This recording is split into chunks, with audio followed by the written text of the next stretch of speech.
I'm eager to see what the Crystal Braves might accomplish. This shall prove an interesting time indeed for the Scions. Yes, I'm listening. So our worst fears are confirmed. The entire Isle. Such power defies comprehension. Truly? Kryl is alive? Thank the 12. I see. Pray, inform me if her condition changes. Yes, I shall pass on your words to Urianger. My thanks. I shall contact you anon. When I learned of the loss of the Isle of Val, I dared not hope that my friend had survived.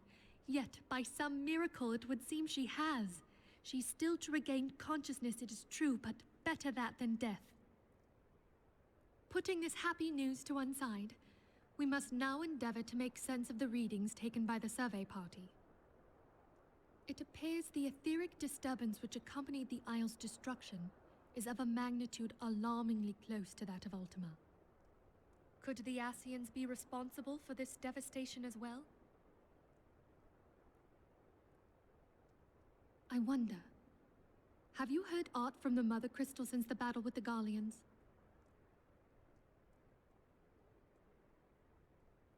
Then she speaks to neither one of us. Heidelind's silence portends naught but ill, I fear. Louisoix, I pray you yet watch over us.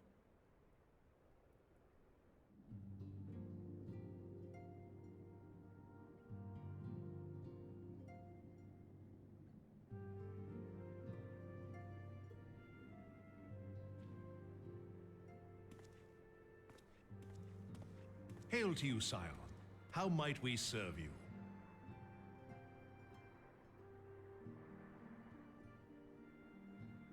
Commander Leveilleur bade you serve us? These are welcome tidings indeed. Given the sensitive nature of the task, I could not rely on one of my own.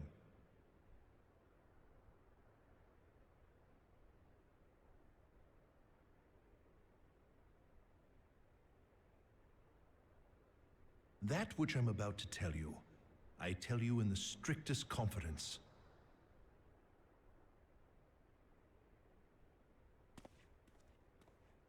Some days ago, we received certain documents from an anonymous source. They notified us of the presence of a Garlean agent within the ranks of one of the Grand Companies. Following some discreet inquiries, we identified a suspect among the Immortal Flames, whom we detained for questioning. Alas, the man was not our agent. He was but one of many men in the agent's employ.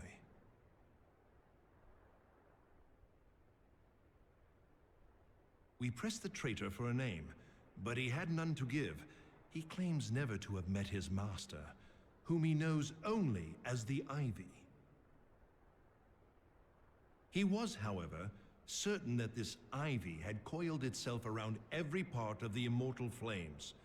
It would seem our quarry joined the company some time ago and gradually recruited others to his cause. These conspirators are the vines by which he learns our secrets, all without exposing himself. It won't be easy to identify the Ivy amidst this tangled mass of subterfuge, but we have a tendril in our hands, and we shall follow it all the way to the gnarled root.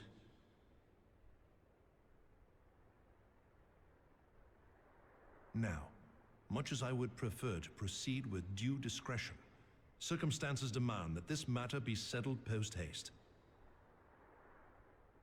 Garlemald's War of Succession nears its end, and it is feared that the Empire will soon resume its march on Eorzea.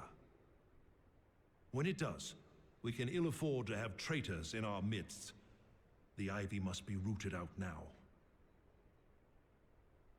We must begin by apprising General Roban of our findings. I would ask that you accompany me to the Hall of Flames and remain on hand to see that things go smoothly.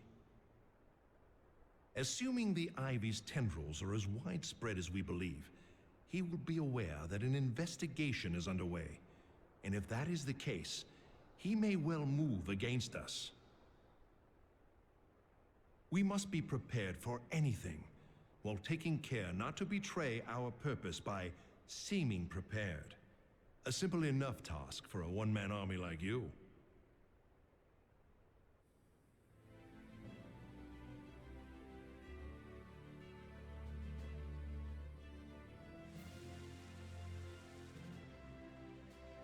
Well, well.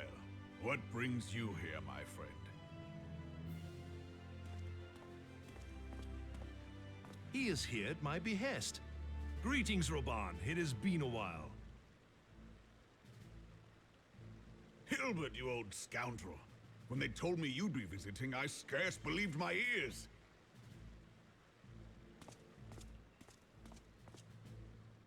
But look at you. The honored captain of the Crystal Bloody Braves. Who'd have imagined, eh? Not many, but fewer still would have imagined your destiny lay in politics, old friend. Aye. We've both come far, have we not? Lest you wonder, Hilbert and I go back a long way. We've been friends and rivals since we were lads. The last time we saw each other, Alamigo had just fallen, so you can guess how many summers it's been. And in all that time, not a word from the fool. Ah, well, my dealings tended toward the modest and mundane, unlike some I could mention. As I hear it, no sooner did you reach Thanaland than the brass blades clapped you in irons and dragged you off to die on the blood sands. Being a stubborn sort, you won 1,000 matches and earned yourself a place in the people's hearts while you were about it. Then, with your mountain of prize money, you bought the Colosseum and secured a seat on the Syndicate. Those balls, brother! Rags to riches does not do it justice. You're a hero to the common man. Bah, spare me. I am no hero. If anyone is worthy of that title, it's our friend here. Next to him, I'm little more than a glorified butcher. But you, Wilbert, you sell yourself short. By all accounts, you are an adventurer of some standing. I like to think that I did my part for the greater good. But if you're no hero, then I'm no adventurer, not in this company. Anyway.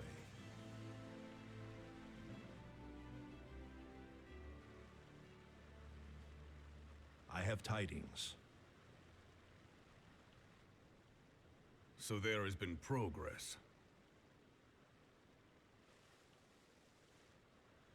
I've let it be known that this meeting is a reunion between old friends. None will give your visit a second thought.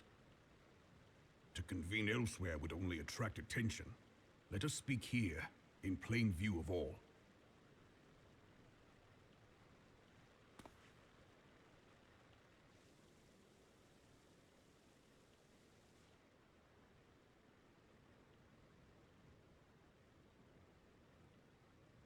So it is we who have been compromised. Teleji Adeleji's machinations have shaken Ul'dah to her foundations.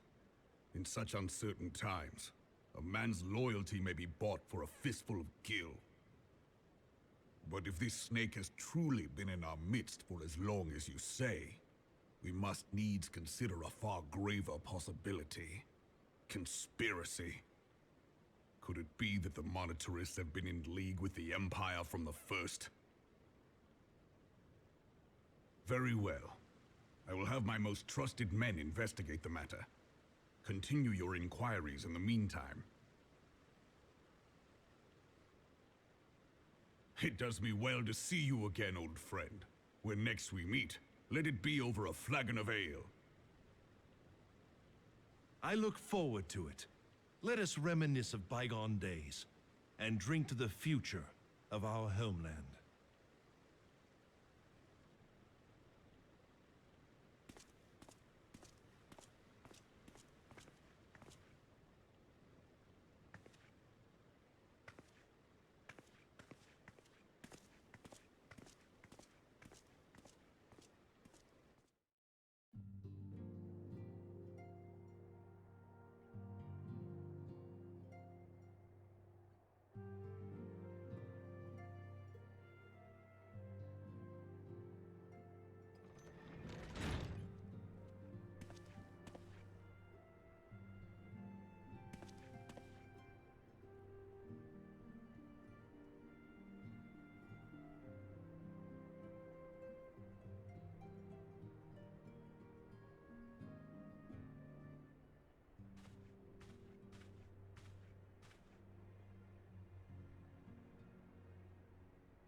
Have faith, my friend.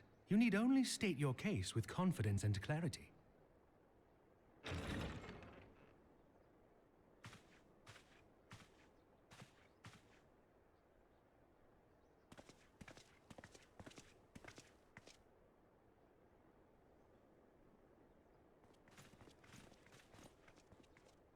Commander Leveilleur, it is both an honor and a pleasure to meet you. I am Emmerich, Lord Commander of the Temple Knights. Alphino Leveilleur, at your service. Your reputation precedes you, Sir Emmerich. I think we will find that we have much in common.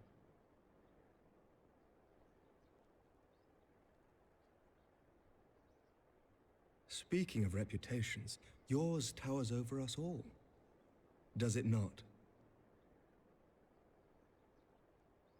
It does indeed, Lord Commander.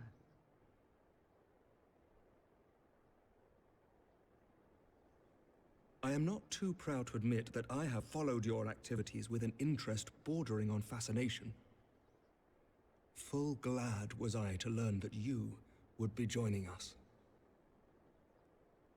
Now then, shall we begin? We know full well that the Garleans will return in force ere long. What is more, we have yet to achieve a lasting victory over the Primal Menace.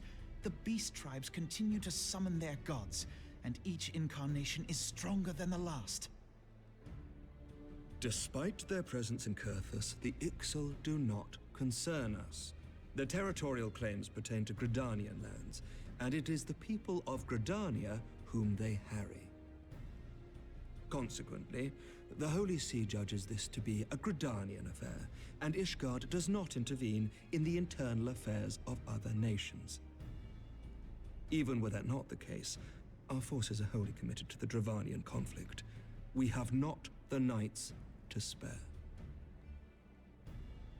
As for the Garleans, we are not ignorant of history. We have observed the rise and expansion of the Empire, and we agree that it is only a matter of time before they resume their campaign in Eorzea. Then surely it would be in our best interests to present a united front. Mayhap one day, but not yet. Gaius van Belsar is dead, and the legion of conscripts he left behind lacks the will to fight. We think it highly unlikely that they will emerge from behind the walls of their castra for some time. Forgive me, but if Ishgard's position has not changed, why did you agree to this meeting?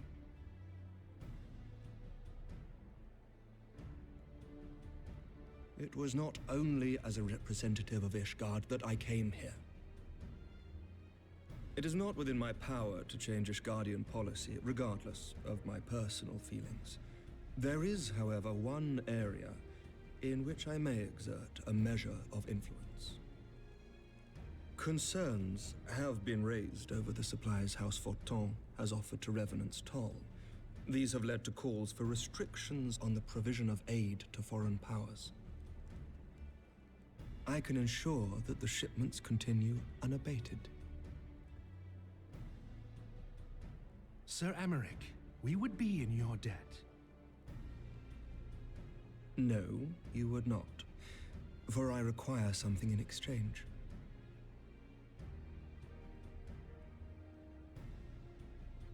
Of late, there has been a flurry of Dravanian activity, the purpose of which was not immediately clear. However, our astrologians have since observed alarming changes in the heavens. The dragon star waxes unnaturally bright, and there are whispers that it portends the resurrection of Midgard-Sorma. The fallen guardian of Silvertear Falls? That's absurd. Full many times have I gazed upon the dragon's corpse still wound around the Agrius, and wondered how different our world might be if it yet lived to plague the skies. I do not know, and I do not wish to know, nor does any son of Ishgard. Yet the mere presence of Dravanian forces is not sufficient grounds to send knights to Mordona, whatever our astrologians say. As I told you before, we have not the forces to spare. But we do. So you will intervene on our behalf if we agree to watch over the Keeper of the Lake. Do you accept these terms? I do. I will see that you are kept abreast of any developments. I regret that we could not come to a similar agreement on other matters, but I understand that you are not at liberty to make such decisions.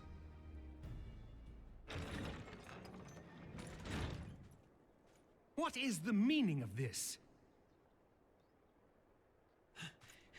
The caravan, my lord. It's been attacked.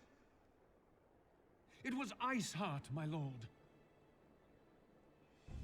What? By the Fury! All our precautions were for naught?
The tales do not do you justice, warrior of light.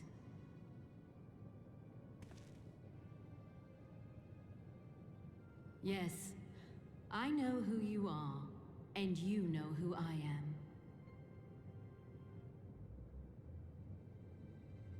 I was given the name Izel, but I earned the name Iceheart.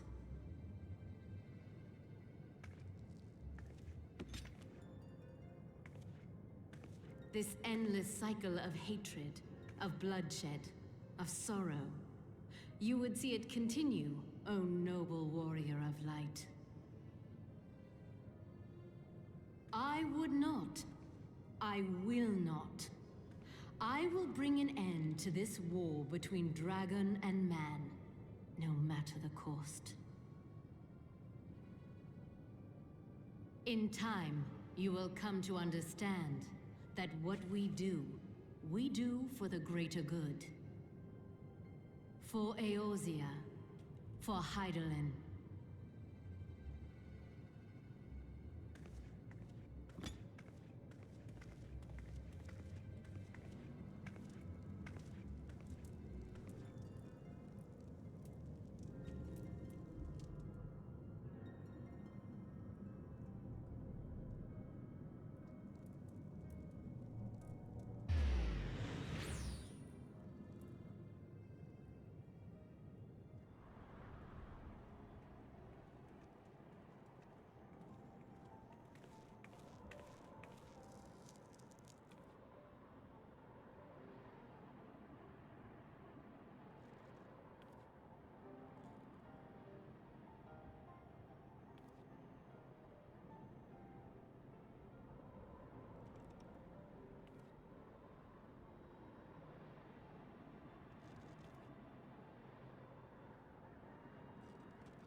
Change has come to the Garlean Empire, and we must discuss the implications.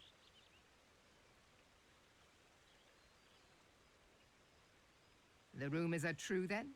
The War of Succession is ended? It is. A new emperor reigns in Garlemald. Who?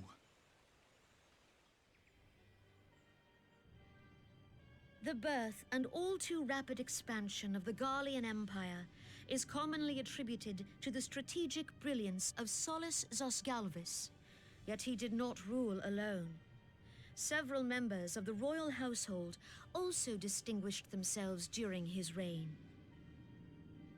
Nevertheless, it was the eldest son who stood to inherit the throne, until his most untimely passing. 'Twas the grandson and his uncle who had the strongest claims, was it not?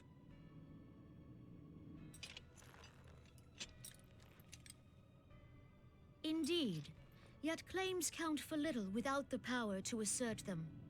High Legatus Varus Ye Galvus is a respected military leader, not so his uncle.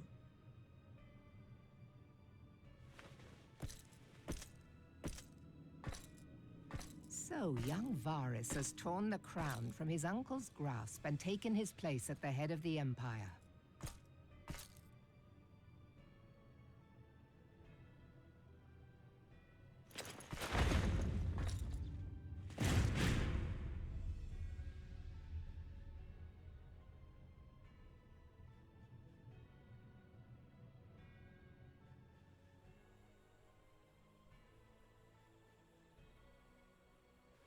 Given the troubled nature of his succession, the new emperor will require time to seal his grip on power.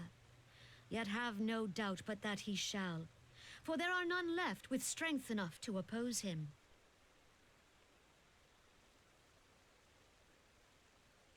Since the success of Operation Archon, the remnants of the 14th Legion and the forces occupying Alamigo have done naught but fortify their positions. But you can be sure they'll be ready to march on us again, if their Emperor gives the word. When, not if. They say this Varus was so set upon Eorzean annexation that he spoke out against the Meteor Project. Plainly, the new emperor's intentions are of great concern to us all.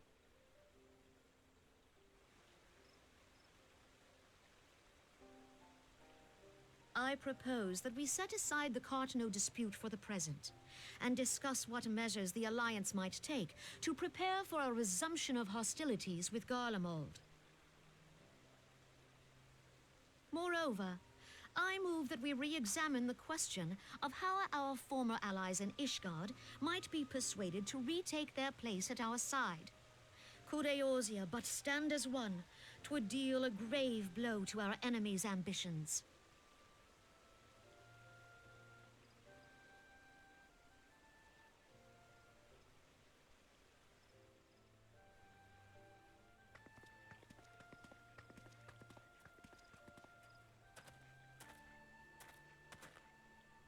Well, I suppose we should be grateful that they have finally acknowledged the inevitability of Imperial attack. Who knows? They may even do something about it.